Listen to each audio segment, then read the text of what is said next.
books. One was called Born to Run by Christopher McDougall, and the other one's called The Omnivore's Dilemma by Michael Pollan. Have any of y'all read those? I have not. No, they're great books.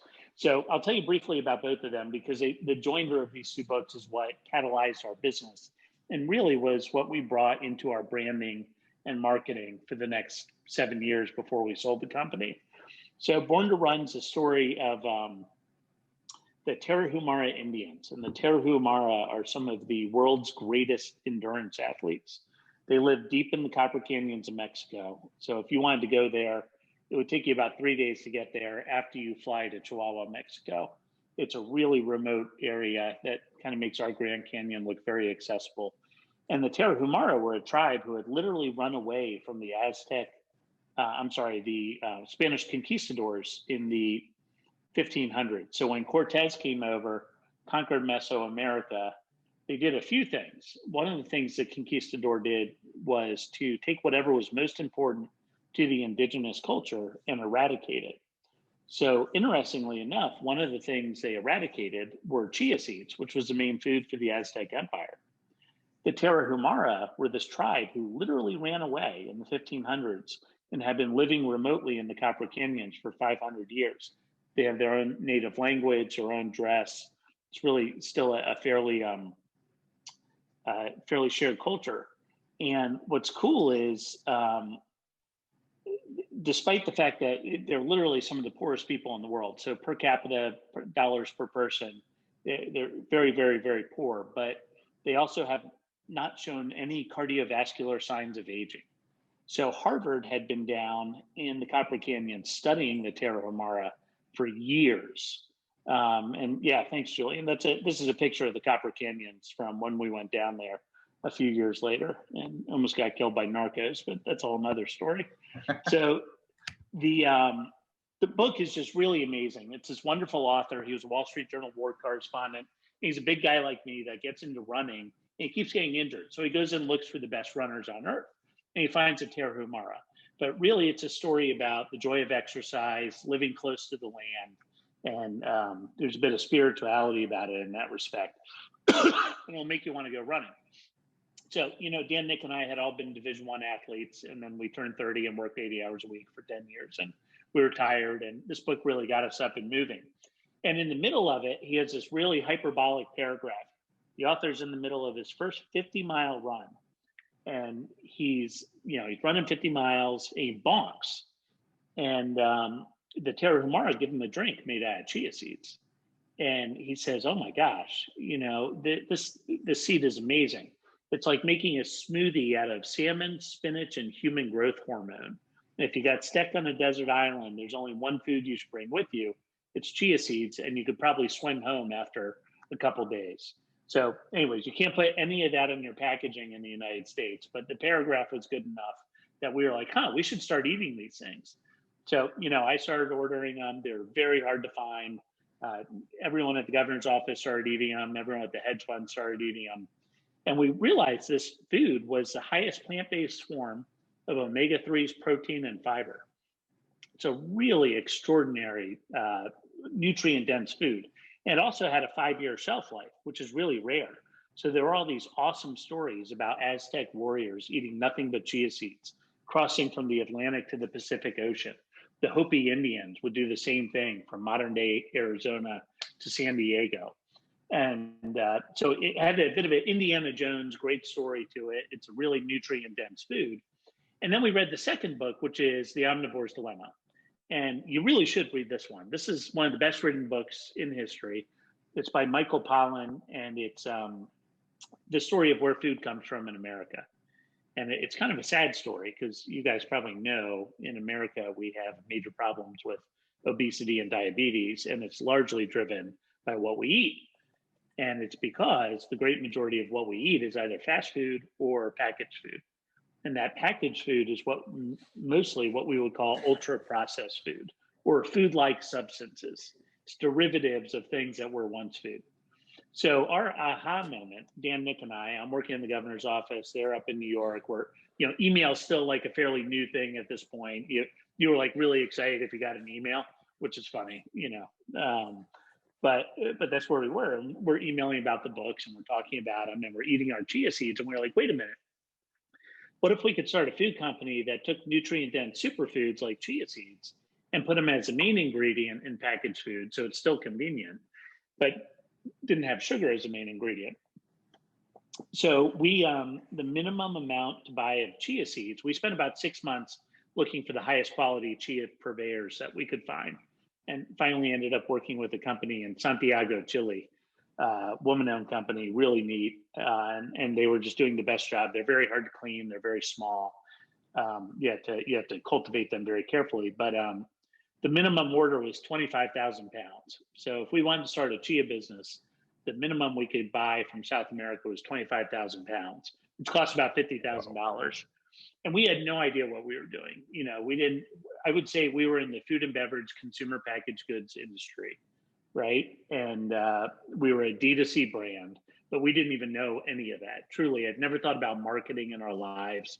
Didn't know what marketing was. I remember Googling what's marketing. Didn't know, you know, really about food, didn't know about any of the legalities, about contract manufacturing, any of the stuff we had to learn. And but we were doing it as fun. It was really a hobby. So we bought 25,000 pounds of chia seeds, and they were quickly, they were in my hallway. My wife and I were living down at Rockets Landing in Richmond at the time. And we had them sitting in my hallway before our first kid was born.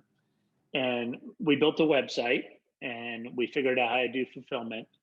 And for the first 6 months, almost no one bought anything. It was like our mother's friends were our only customers. But we came up with the name Health Warrior, which Nick, I'll give him credit. Nick was back in the day the captain of the University of Pennsylvania football team, and he was out on a run in Central Park and had the idea for Health Warrior, because we had a lot of terrible names that we had thought of involving chia seeds over the intervening 6 months. Wait, so Nick Shane, had this idea. I think Yeah, we go have ahead. one of the pictures from your previous designs, right? I think it was the Warrior Seeds.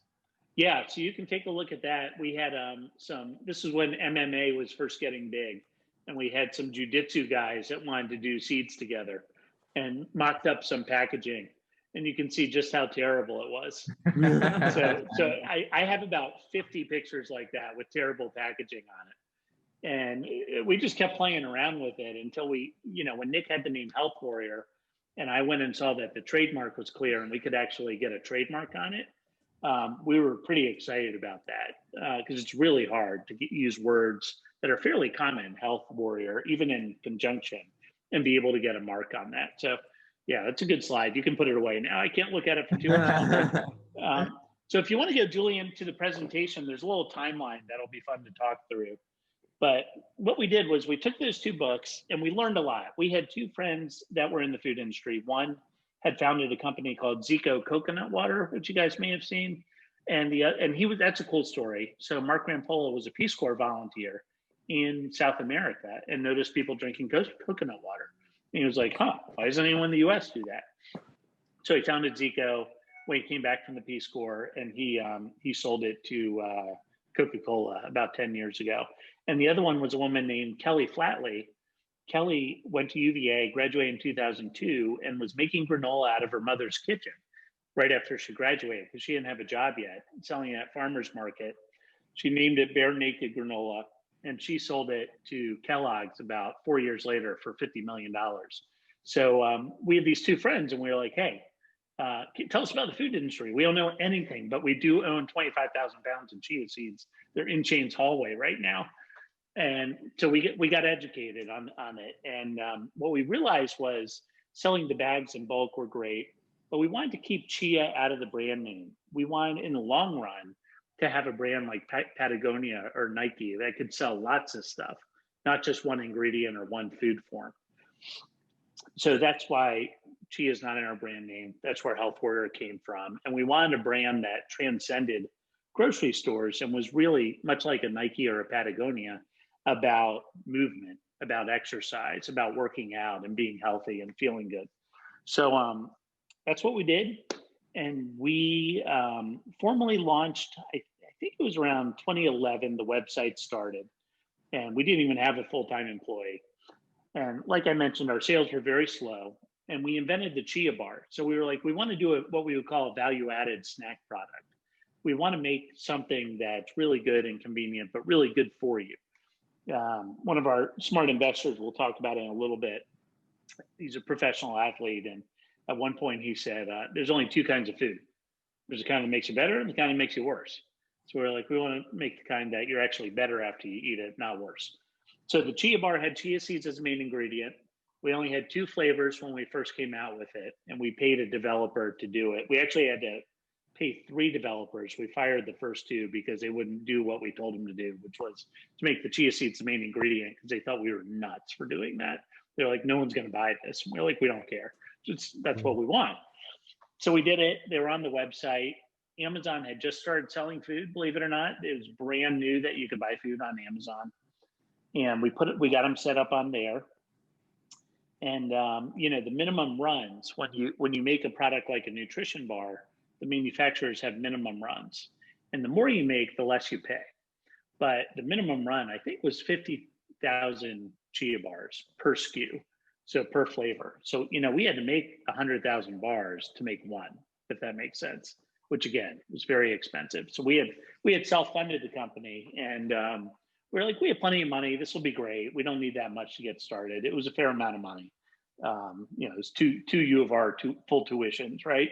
And we got it going. And no one was buying anything really. We weren't making much money. We were trying to figure out what marketing was. And so our plan was, we had a good friend who also was an investor in Zico. His name's Jesse Itzler. And Jesse's a real cool guy. You should look him up.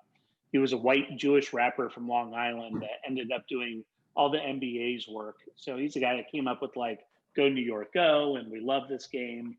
Founded a private jet company from being a rapper, and sold it to Berkshire Hathaway and did really well. But smartest thing he ever did was he married a woman named Sarah Blakely, the founder of Spanx. So Sarah's the youngest self-made female billionaire and just a really neat person. So they were friends, and our whole marketing plan was, hey, Jesse, you guys know lots of athletes. Can you hand out our food to them? And they were like, sure. And so they started doing that, and nothing happened, of course. And then one day we woke up in 2012, on the front page of the Wall Street Journal sports section was a huge headline that said the NFL's top secret seed. And it had a big picture of our packaging and a big picture of a Baltimore Raven with chia seeds growing out of his head. And we sold 100,000 bars on Amazon in under 2 hours. So we're all sitting in our offices. And back in the day, you could see Amazon sales in real time. And we would check it all day, even though it was like just barely coming through. Nothing would come through. And all of a sudden, the numbers just going through the roof. And, Dan, Nick, and I are emailing each other. We're like, oh, my gosh, this is amazing. Oh, my gosh. And then we were like, oh, shit, we're going to run out of bars. And we did. We sold all the bars in 2 hours.